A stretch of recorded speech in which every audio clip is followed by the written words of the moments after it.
Light आखिर है क्या?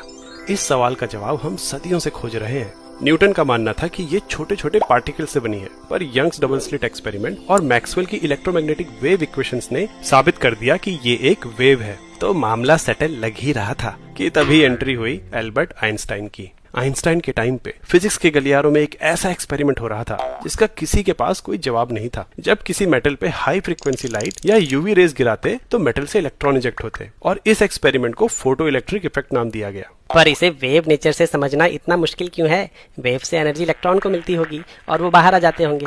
इसमें दिक्कत क्या है? पहली दिक्कत, अगर लाइट वेव है तो इसके पास कॉन्टिन्यूअस एनर्जी होगी।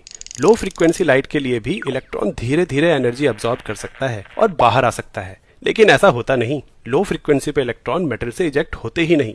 दूसरी दिक्कत, अगर लाइट की इंटेंसिटी बढ़ाएं तो वेव की कुल एनर्जी भी बढ़नी चाहिए, यानी जब मेटल से इलेक्ट्रॉन इजेक्ट हो तो ज्यादा तेज यानी ज्यादा काइनेटिक एनर्जी से बाहर आने चाहिए। पर ऐसा भी नहीं होता। एक फ्रीक्वेंसी की कितनी भी वेव्स मार लो, इलेक्ट्रॉन की एनर्जी सेम ही रहती है। इन सब सवालों का जवाब साइंटिस्ट के पास नहीं था और आइंस्टाइन भी इन सवालों का जवाब ढूंढ रहे थे। आइंस्टाइन से पहले प्लैंक ने एनर्जी क्वांटाइजेशन की थ्योरी दी थी, जिसके हिसाब से इलेक्ट्रॉन फिक्स मात्रा में ही एनर्जी गेन या रिलीज कर सकते हैं, उस फिक्स मात्रा से कम या ज्यादा नहीं। आइंस्टाइन ने अपनी बुद्धि लगाई और प्लैंक की थ्योरी को और एक्सपेंड किया। अगर इलेक्ट्रॉन में लाइट की एनर्जी सिर्फ निर्धारित मात्रा में ही एब्सॉर्ब या रिलीज होती है तो कहीं लाइट की एनर्जी खुद ही क्वांटाइज्ड फॉर्म में तो नहीं एग्जिस्ट करती। मतलब लाइट, जिसे वेव माना जाता है, उसकी एनर्जी कॉन्टिन्यूअस नहीं बल्कि फिक्स क्वांटिटी की हो, यानी वो एक पार्टिकल की तरह हो। आइंस्टाइन ने इन लाइट के पार्टिकल्स को फोटोन का नाम दिया।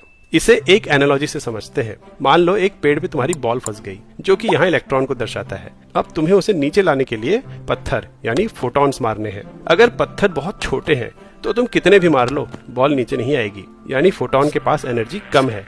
ये केस लो फ्रीक्वेंसी लाइट को दर्शाता है। पर क्या हो अगर एक के बाद एक कई सारे छोटे छोटे पत्थर बॉल को लग जाएं? तब तो बॉल को गिराने के लिए इनफ एनर्जी होगी। कई सारे छोटे पत्थर मतलब लो फ्रीक्वेंसी और हाई इंटेंसिटी। अगर कई सारे पत्थर एक साथ लगे तो बॉल गिर भी सकती है, और असल में इलेक्ट्रॉन्स के साथ भी ऐसा ही होता है। जब लो फ्रीक्वेंसी और हाई इंटेंसिटी की लाइट मेटल पे गिराते हैं तो कभी कभी कुछ इलेक्ट्रॉन्स एक से ज्यादा फोटॉन्स की एनर्जी एब्सॉर्ब कर बाहर भी आ जाते हैं, पर इलेक्ट्रॉन इतना छोटा होता है कि ऐसा होने की प्रोबेबिलिटी बहुत कम है। वहीं अगर बड़े पत्थर यानी हाई फ्रीक्वेंसी के फोटॉन्स मारे तो जितने तेज पत्थर लगेंगे उतनी तेजी से बॉल बाहर आएगी, यानी ज्यादा काइनेटिक एनर्जी से। और इस तरीके से लाइट को पार्टिकल मानने से फोटो इलेक्ट्रिक इफेक्ट के सारे अनसुलझे जवाब मिल गए और आइंस्टाइन ने ये प्रूफ कर दिया कि लाइट केवल वेव नहीं बल्कि पार्टिकल नेचर भी शो